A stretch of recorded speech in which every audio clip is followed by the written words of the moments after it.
शिरकत नहीं करेगी। जब हमने उससे पूछा कि क्या अब तक कोई रास्ते हुए हैं तो उन्होंने कहा बिल्कुल मुस्तकिल नून और जो प्रेजेंट गवर्नमेंट है, प्राइम मिनिस्टर।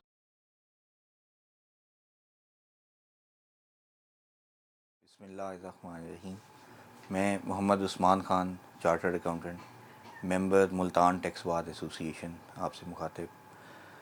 अब आज एक बहुत ही अहम जो है ना वो तकरीर जो है वो हुई नेशनल असम्बली में, और बजट जो है वो उसके हवाले से कुछ समराइज़ करके उसको पेश किया गया।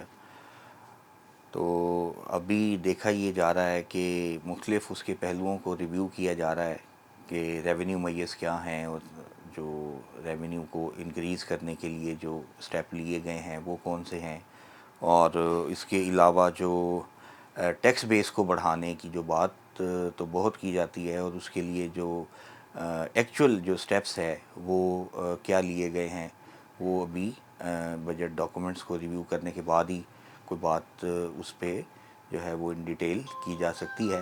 बहरहाल एक मुस्बत इक़दाम ये है कि उसको तरजीहात में रखा गया है टैक्स बेस को, और जो नए टैक्सेस जो लास्ट भी जो प्रैक्टिस है उसमें यही था कि इंडस्ट्रीज़ पर सुपर टैक्स और मुख्तलिफ जो है वो तरह के टैक्सेस लगाए गए थे, तो उससे इस बार जो है वो इज्तनाब किया गया है। ये एक मुस्बत इक़दाम है।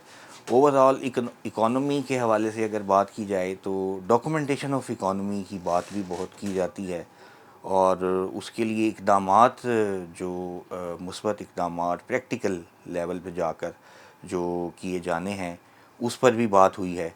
तो उसमें पिछले सालों में कुछ एक छोटी सी वो एक मुतारफ़ किया गया था, लॉ भी अमेंड हुआ था, फिर वो बाद में रिवर्स हुआ कि उसमें कैश बेस्ड ट्रांजैक्शंस को मिनिमाइज़ किया जाए। तो वो मेरा ख़्याल है कि इस बार भी इंट्रोड्यूस होगा कि किस तरह हम अपनी इकॉनमी को डॉक्यूमेंट की कर सकते हैं, उसी से ही टैक्स बेस में भी इजाफ़ा जो है वो मुमकिन है, और ये भी एक मुस्बत इक़दाम है।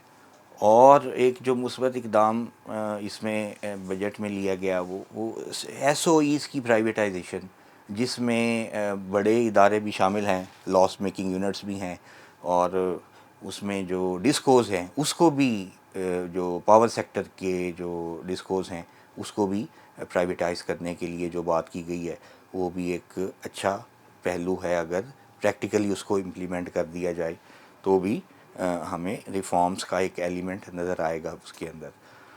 और अगर मैं बात करूं कि मतलब पावर सेक्टर की, तो आईएमएफ इसको बहुत ज़्यादा जो है ना वो कर रहा है, और हमारी लाइफलाइन का दर्जा है। और पावर सेक्टर में जो गर्दिशी कर्ज़े की जो एक नासूर है उसको भी कम करने के लिए देखा है कि वो मतलब बढ़ेंगे नहीं, बात ये हुई है कि बढ़ेंगे नहीं, कम कैसे होंगे वो उस पर कोई अभी बात सामने नहीं आई। तो उसको कम करने की ज़रूरत है, असल ये है हमारा लाइफ लाइन।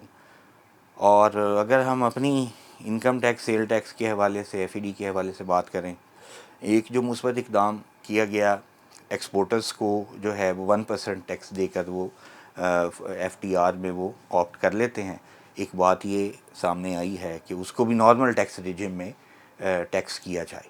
ये भी एक बहुत अच्छा और बहुत मुस्बत इक़दाम है हुकूमत की जानिब से कि टैक्स बेस को बढ़ाया जाए, रेवेन्यू मेजर्स को बढ़ाया जाए, और एक्सपोर्टर्स को भी एनटीआर में लेके आया जाए।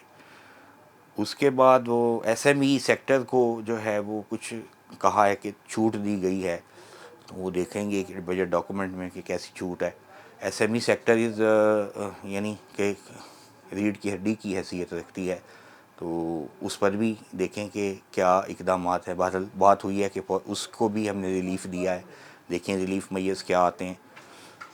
उसके बाद जो सेल टैक्स की बात की गई है, एग्जेम्पशंस को ख़त्म करने की, और ज़ीरो रेटिंग को ख़त्म करने की या रिड्यूस करने की बात की गई है, वो भी एक बहुत ही अच्छा और मुस्बत इक़दाम है। तो उससे भी जो डॉक्यूमेंटेशन ऑफ इकॉनमी है उसमें मदद मिलेगी। और जो है इसके साथ ही जो मुख्तलिफ़ सेल टैक्स के जो पहलू हैं कि बात ये हो रही है कि इंक्रीज़ किया गया 1% انکریز ان اسٹینڈرڈ ریٹ وہ ابھی قبل از وقت ہے، وہ ڈاکومنٹیشن دیکھ کر ہی کچھ بات کی جا سکتی ہے. بہرحال جو 38% جو ایف بی آر کا جو ٹارگیٹ ہے اس کو انکریز کیا گیا ہے، یعنی پہلے 9,000 سم تھنگ ارب تھا، اب اس کو اٹھا کر 12,000 ارب کیا گیا ہے. اچھا ہے، لیکن اس کے جو مثبت پہلو ہیں وہ یہ ہے کہ وہ جو ایڈیشنل ٹیکسیشن ہے، ٹیکس بیس کو بڑھایا جائے، اور جو ٹیکس کا جو نظام ہے، ایڈمنسٹریٹو میئرز ہیں، ڈیجیٹلائزیشن ہے، اس کو بہتر کیا جائے، اس پر بھی بات ہوئی ہے. یعنی یہ بھی ایک اچھا مثبت اقدام اس بجٹ میں دیکھنے کو ملا ہے. تو باقی ان ڈیٹیل جو ہے وہ انشاءاللہ بجٹ کی ایک کانفرنس بھی، اس کے بعد بھی ایک سیشن ہوگا تو ہم اس پہ بھی انشاءاللہ بات کریں گے. تو ابھی جو اچھے جو مثبت پہلو ہیں انیشیلی ہم اسی پر ہی بات کر رہے ہیں. باقی ظاہر ہے کہ گورنمنٹ کو اسٹیٹ کو چلانے کے لیے ریونیو کو بھی انکریز کرنا ہوتا ہے، تو وہ میز جو ہے وہ اس طبقے پر ڈالے جائیں جو کہ وہ اس کو برداشت کر سکے. ٹھیک ہے نا، جو آلریڈی پریویلیجڈ لوگ ہیں، جس طرح لینڈ لارڈز ہیں، زرعی طبقہ ہے، اس پر ٹیکس کی چھوٹ ہے، اس پر کوئی بات دیکھنے کو نہیں آئی کہ ہمیں اس کو کیسے ٹیکس کرنا ہے، اس کو کیسے آگے بڑھانا ہے، ٹیکس بیس کو کیسے آگے بڑھانا. تو بہرحال اوور آل ایک مثبت پہلو ہم نے ڈسکس کیے، اور انشاءاللہ مزید بھی ڈیٹیل میں اس میں بات ہوگی. تو تھینک یو ویری مچ.